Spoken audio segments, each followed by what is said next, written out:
Systems theory. This is a very important theory, and it reads, please explain the idea behind what has come to be known as system theory. How does this apply in your own life? For example, in a family system.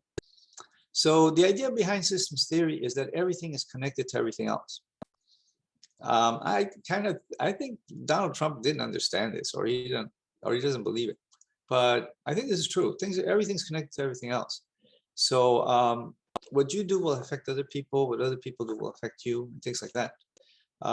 The best example that I can think of right now is the COVID outbreak in Wuhan, China.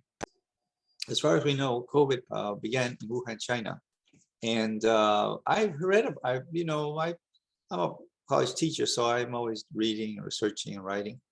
And I read about it sometime in December, I think before Christmas, if I'm not mistaken. And I read that China had reported to the World Health Organization that they were having a virus outbreak in Wuhan, China.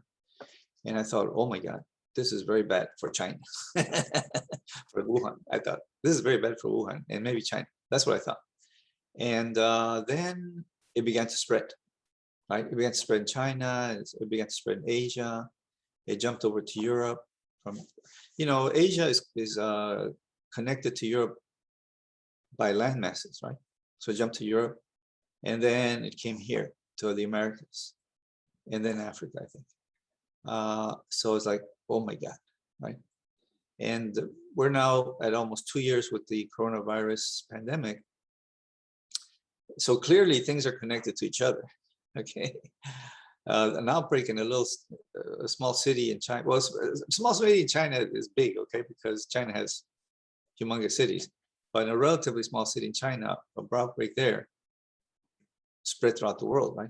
Because of this, things are interconnected, okay? So let me go to this example of a family system to illustrate the idea of system theory.